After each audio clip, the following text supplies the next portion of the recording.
आमदार सुरेश धस बोलतात, थेट जाऊयात. दाखवण्याची काही गरज जितेंद्र आव्हाडांकडून नाही आणि संत वगैरे असा शब्द त्यांनी वापरलाय.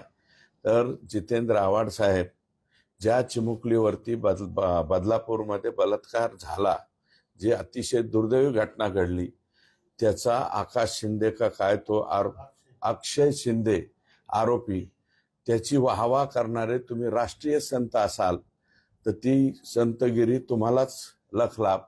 मी हरिभक्त परायण नाही, परंतु तुम्ही मोठे संत आहात असं मला वाटायला लागलं. अक्षय शिंदेची वाहवा करणं म्हणजे हे कोणत्या मेंटॅलिटीचे आहेत आणि राजकारणासाठी कोणत्या थरावर जाऊ शकतं, तर त्याचं सर्टिफिकेट देण्याची आवश्यकता नाही. आणि अंजलीताई दमानिया आणि सुषमाताई या दोन्हीही माझ्या भगिनी आहेत, महिला आहेत.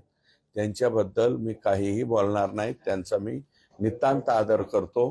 परंतु जितेंद्र आव्हाडांनी दुसऱ्याला विनाकारण फोकटचं शहाणपण शिकवण्याचे गप्पा करू नयेत. मी स्वतः सगळ्यांचा कैवारी आहे असं तुम्ही मानू नका.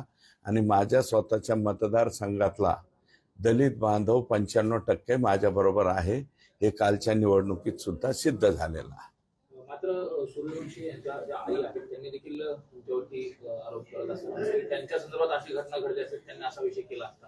हे बघा, मी जे माफ करा कोणाला म्हटलेलं आहे, तुम्ही त्याची बाईट, मला वाटतं मी जे केलेलं स्टेटमेंट आहे ते त्याच्यातला काही पार्ट काढलेला आहे. मी काय म्हणलेलं आहे, जे ॲक्शन मोडमध्ये जेवढे व्हिज्युअल्स दिसलेले आहेत तेवढेच पोलीस तुम्ही सस्पेंड करा, आणि जे ॲक्च्युअल ॲक्शन मोडमध्ये दिसलेले नाहीत त्यांना थोडंसं विनाकारण त्यांची नावं घेऊ नका, हे माझं वाक्य आहे. परत एकदा माझं मत आहे की चेक करावं, रिचेक करावं. आणि तिथं सर्व भीमसैनिक होते, आमचे बांधव होते, RPIचे कार्यकर्ते होते, भीम आर्मीचे कार्यकर्ते होते, दीपक केदार साहेब, त्यांच्याशी सुद्धा माझं बोलणं झालं. आणि आम्ही विनंती केली त्यांना हात जोडून, पाया पडून. एखाद्या आंदोलकांना विनंती करणं, पाया पडणं आणि या बाबतीमध्ये मुख्यमंत्र्यांना काही निर्णय घ्यायला लावणं, तर ठामपणे मुख्यमंत्र्यांनी निर्णय घेतले ना, सर्वोच्च सभागृहामध्ये डिक्लेअर केलं ना. आणि त्याची चौकशी आता ज्युडिशियल चौकशी सुद्धा लागली ना.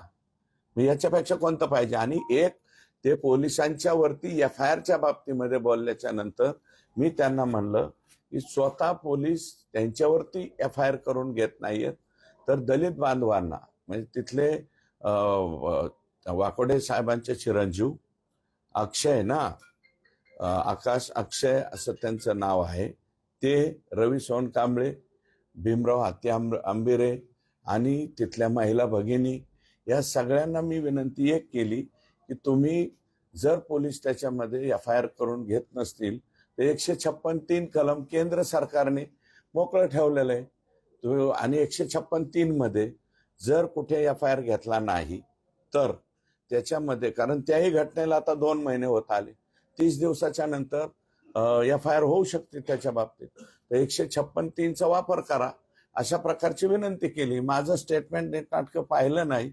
आणि जितेंद्र आव्हाडांसारख्या राष्ट्रीय संतांनी अपुऱ्या माहितीवरती बोलावं, याच्यापेक्षा मोठं दुर्दैव नाही असं मला वाटतं. या सगळ्या संदर्भामध्ये क्लिप देखील त्या ठिकाणी व्हायरल केली जाते. हो, ते मी म्हणतो ना, मोडून